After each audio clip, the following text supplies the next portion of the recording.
thank you. Thanks, John, for inviting me. While you're just getting to grips with me standing here and taking in, what I look like, what I sound like, I'll tell you how I feel, because I think this conference is a lot about how we feel. We're going to talk a lot about anger, but it's just one of the feelings that we have. Right now, I feel a little scared, a little empowered, and maybe just a little bit happy to be here, but only just a little bit. And I'm hoping by the end of this, I'll be a lot more happy, and maybe the scared bit will go away. Okay. So now you've got to grips with, this woman who's standing in front of you. I'm Paula Backen. I come from Birmingham. Obviously not really a Brummie. I've got a London accent. That's where I was brought up. I work alongside a colleague of mine called Julian, who's going to speak a little later. We're part of a company called Calm People. And I've specialised in anger management for about the last 3 years. My background is I'm a speech and language therapist. That's what brought me into communication generally. So today I want to talk to you about a very small part of this, and I feel quite privileged that I've got the first slot, because in a way I can't be repeating anything anybody said before me, can I? That's good. I'm going to talk about what we really mean by this word anger, and maybe define it a little better for all of us, and talk about how we express it, and we express it in lots of different ways, and then relate that to our self-esteem. So that's what I'm going to do today. So let's just start with what is anger, and I'm going to need your mic, John, wherever you are with your mic, because I'd really like you to just have a think about what we mean by this word anger. And there will be lots of different definitions that people come up with. Can I just get something from the room? People just give me some idea about how you would explain what anger means. Can you just indicate to John, and he'll just stick the mic in front of you? I think that's how you want to do it. Yep. Lady over here. What's anger? Is it a reaction to a situation? Okay, interesting. Okay, great. There aren't any wrong answers here, by the way. There's a lady here. A type of emotion. Okay, yep. Anybody else? Okay, can you turn round to the person sitting nearest to you?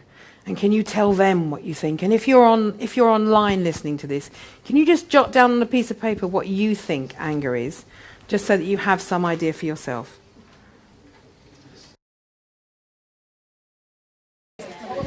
Can I have you all back with me? So those people online, if you've finished writing, and those people in the room. Okay, lots of ideas here, and once people are given a chance to talk a little more privately, we've got more ideas coming out. Things about it being out of control, about frustration. Somebody put a D in front and said it's danger. A lot of ideas around it being something that actually is quite negative. And I think that's what the media and the world around us is telling it. Anger is a negative emotion. That's not how I feel about it. I think anger is something that is very natural, very clearly part of who we are, and is also there for a purpose. It has a very clear purpose. So can we go back to the PowerPoint? Here's some of the words that I hear people use for anger. Instead of saying anger, and I think we do have an issue that people are saying more and more, they don't want to use the word anger, so they use all sorts of other things instead. They say, I'm stressed, I'm livid, I'm upset, I'm disappointed, I'm cross, frustrated. People are using all sorts of other words. Can I just stop? I'm getting some feedback here. Am I too loud? Is that what the problem is? Oh, I see. Okay. So lots of different words people are using. And I think they're using all those words because they want to avoid actually saying, I'm angry with you. Because that feels uncomfortable. Because that feels like people are going to think that you're in a rage. And so what I'd like to separate from you, if I was writing on a board here, I'd like to split anger from rage as two very different things. And I want to be clear that anger is something that is natural and part of who we are, and you can feel it, and you can, what I would describe as, sit in it. You can actually be in anger, feel the anger, but that's not there's no energy attached to it. You're not doing anything with it. You're just feeling it. Rage is one way that you might express anger. Okay? And most of what we see in the media is about when people go into a rage. It's not about feeling angry. It's about what they've done with that anger.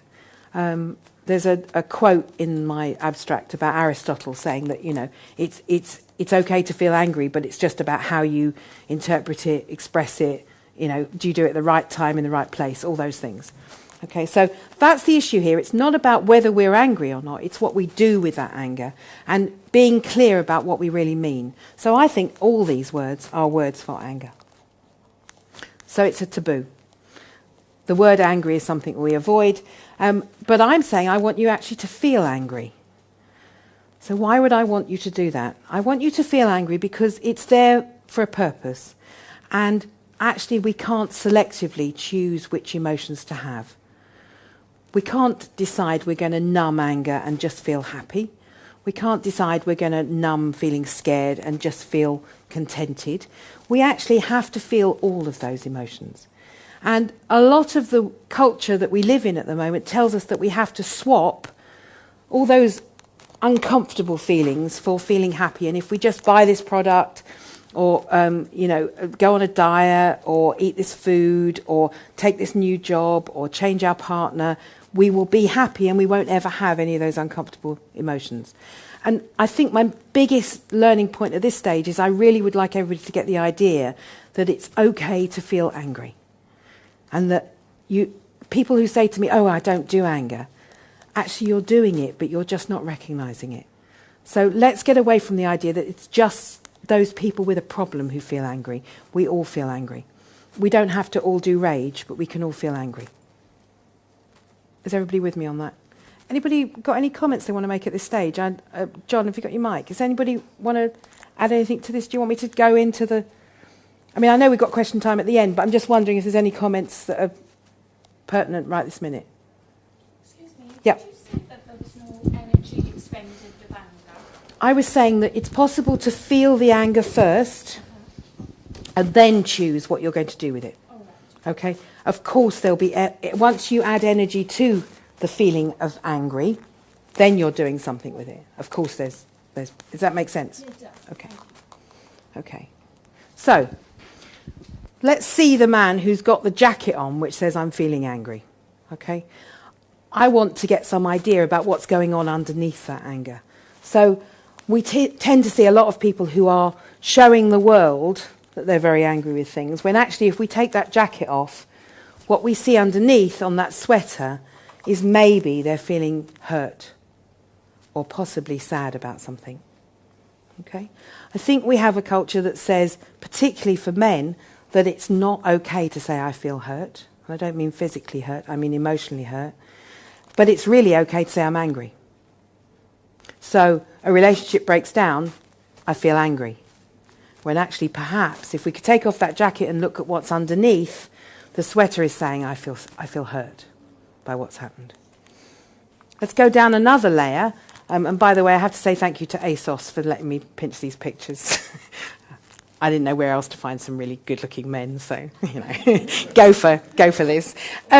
Underneath, possibly, that sweater, if we look at the shirt underneath, it might say shame on it. That maybe what we're showing the world as anger is actually shame that's deeper inside us, that's making us put on that anger. We know a lot of the stereotypical teenager who gets told off for doing something that they really are feeling shamed about will respond with anger. That's a very normal reaction. And I think that isn't just about teenagers, it's what carries on throughout our life, that sometimes our defence will be to respond with anger. But underneath it all, if we look at that vest underneath the shirt, underneath the jumper, underneath the jacket, what we're actually seeing is a fear. And that often what we see when somebody is showing us anger is we have to look underneath. And if we look far enough underneath, it is about being scared. It's about a fear of how that person is relating to us, how they feel about us, what that's making us think about ourselves. Okay? So I quite like this analogy for thinking about just peeling away the layers and thinking about what's going on underneath.